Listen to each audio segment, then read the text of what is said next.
Today we'll be sharing the journey of the first heavyweight boxer who has had the honor of simultaneously holding the WA, WC, and IBF titles. Michael Gerard Tyson, commonly known as Mike Tyson, having the Muslim name Malik Abdul Aziz, is a former American professional boxer who competed from 1985 to 2000. He is known for reigning as the undisputed world heavyweight champion from 1987 to 1990. We'll be sharing the ferocious fighter's background, his family, professional journey, how he turned towards Islam, and we'll find out how does the retired boxer, the hardest hitter in the heavyweight history, prefers spending his life now. Mike Tyson was born in Brownsville, Brooklyn, New York on June 30th, 1966.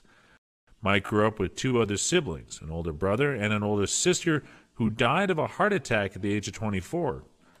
Unfortunately, Tyson's early life was very dull, tough, and negative. His father was just a regular street guy caught up in the street world. After Mike was born, his father left the family, and Mike's mother had to provide for her children on her own. Given the stressful emotional condition of her mother, she became an alcoholic, and that had a direct impact on the children, including Mike. As we just mentioned, Mike's childhood was not a pleasant one. Throughout his childhood, Mike lived around the neighborhoods with a high rate of crime. Tyson was repeatedly caught committing petty crimes. He once got into a fight with a relatively elder guy who had pulled the head off of one of Tyson's pigeons. Tyson was also constantly bullied, but he never took it. He got into fights with people who ridiculed his high-pitched voice or made fun of him. You would be surprised to know that by the age of 13, Tyson had been arrested 38 times. When you grow up without a father and with an alcoholic mother, it's inevitable for you to lack guidance and support, as was the case with Tyson.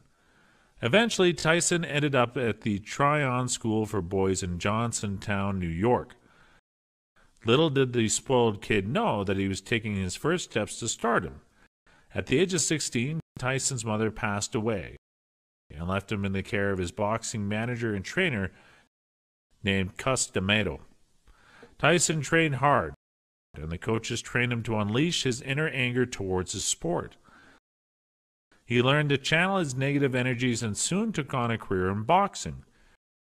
2 years after his mother's passing, Tyson made his professional debut as an 18-year-old on March 6, 1985. He defeated his opponent, Hector Mercedes, via first-round technical knockout. Tyson fought frequently and won 26 of his first 28 fights by KO or TKO, and 16 of these fights came in the first round. Tyson immediately grabbed the attention of media outlets for his winning streak, and he was soon billed as the next great heavyweight champion. After his first nationally televised fight, several more knockout victories followed Tyson. Tyson went on to win his first title fights, followed by the simultaneous scoring of WA, WC, and IBF titles. And the little boy who once got into fights with street boys for messing with his pigeons was now fighting for his livelihood, and the whole world was paying to see him fight. At the peak of Tyson's stardom, the shredded boxer also experienced some upsets. However, the only real upset of his life appeared when Mike Tyson was convicted and sentenced to 6 years in prison in 1992. According to Tyson, "I knew I was innocent. I knew from the court proceedings and what was going on, but I knew that the verdict was going to be guilty."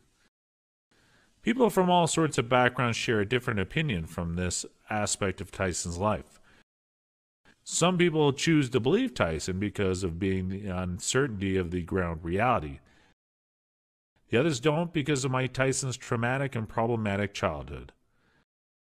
Moving forward, Tyson spent less than 3 years in prison. He was 25 years old at the time and was assigned to Indiana Youth Center, now the Plainfield Correctional Facility, in April 1992. It was during his tenure, 92 to 95, that Mike Tyson accepted Islam and adopted the Muslim name Malik Abdul Aziz.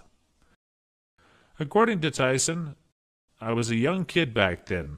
I never knew much about God. However, in prison, I also faced with certain situations that led me to find God. I saw that people from all over the areas have always worshipped someone, something, a rock, a bird, even an animal, but I never felt so strongly about God before Islam.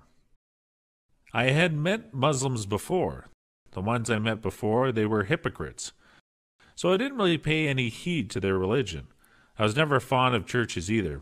However, the concept of oneness of God during my time in prison had inspired me, Tyson added. I had never been big on religion, however. After Islam, I do have a strong faith in God, and that's what I choose to believe in. I'm not a great Muslim either. I try to offer my prayers 5 times a day, but I'm usually always offered 3 or 4 prayers at max, and that needs to change, he said. A human needs something to believe in, and something to worship to survive. I face life with all my will now. I take whatever comes at me. I need Allah. Allah does not need me. Mike Tyson continues to tell in his interview that he was very childish and egotistic during his time in the prison, and he had to do things in order to survive. However, Islam was the one thing he brought with him from prison.